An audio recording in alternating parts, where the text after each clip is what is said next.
Hei vo in chu ka work na konga heng ho hi kong puyan ron kal dia tia mai hei an tam thein ya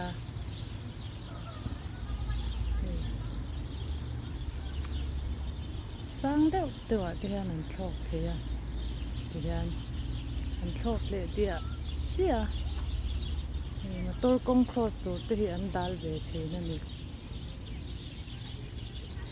sa pho chuan an za thei em em a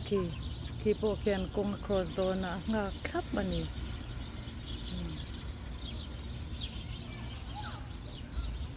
an du om thei hlam ania o he an hmu nam hi ka ti thin lut tuka a then chu ki tlai te kin oma hei ki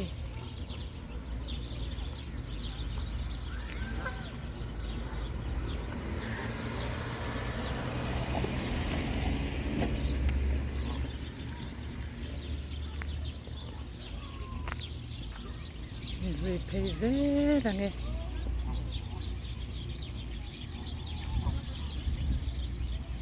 zui tia mai hei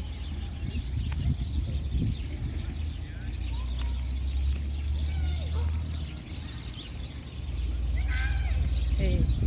khi po kianin nga khot ani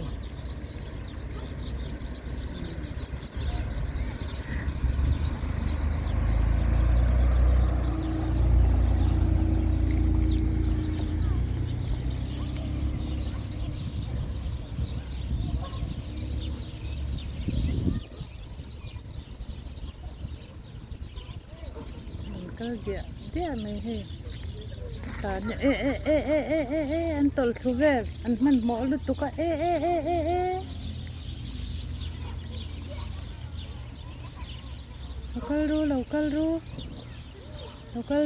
local zel ru in moi si ai an tlan sakania he tlan zel ro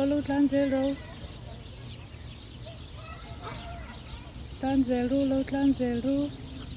hei ki thenan muang lut tuka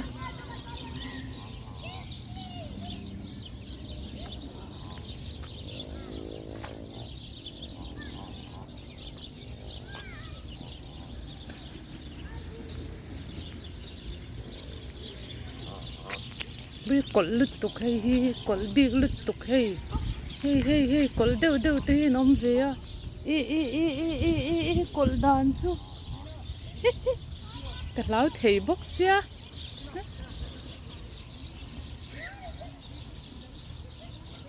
hei a kol tak ani chu rom nguk mai le nga la hei tin ma ka ti don hlei che ne anin chan ve thei nia o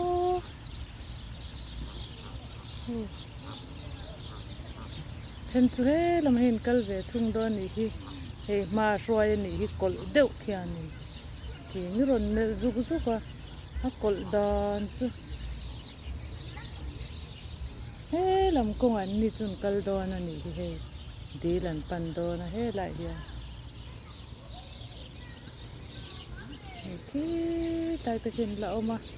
ni la ron kal ze la ni he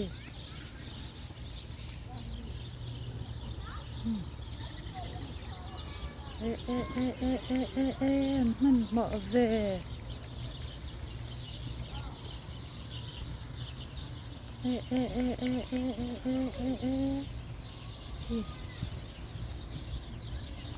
zui ze lang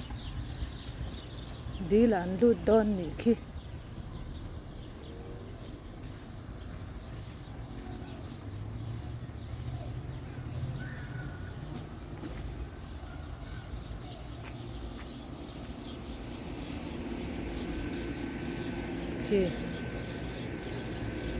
đi là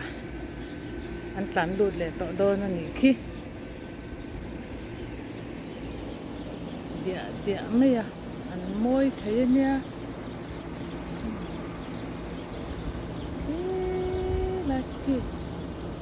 lụt không để địa tội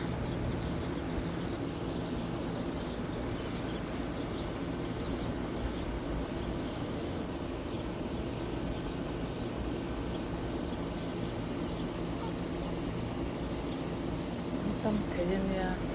hei lama te hin lo la kal zela ti hian sang deuh te hian an thlawk theia zan lama chuanin an thlawk fuwa sang deuhah khian chuanin zinga an ron kal khawm le thin ani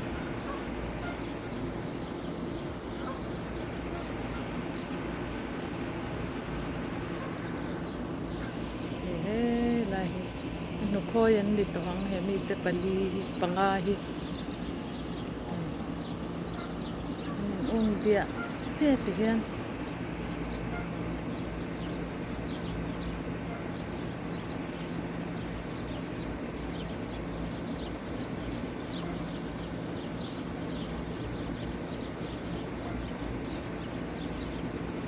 mi te chun valut har ve lut ve ta cheu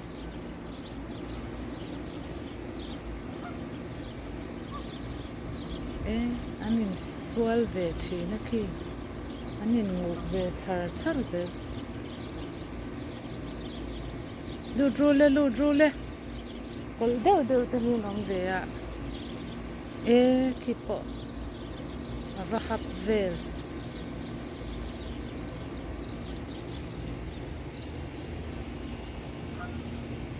mi te hin lim ve or zel an yan in chan thei le tuka an no te shwai lai an bula kal phei chuanin kan khoi don emo hi an tia an in chan em mai ni zirtur tam tak hi men pechin an chung kwa ti meyang anin mangai dan te nin tran dan te hi heng ho hian zirtur tam tak min pechina an mo nam hi ka ti em bok thin ani mo nam in lo ti ve ta kin in lo thlir ve tan kan ron da ve le mai ani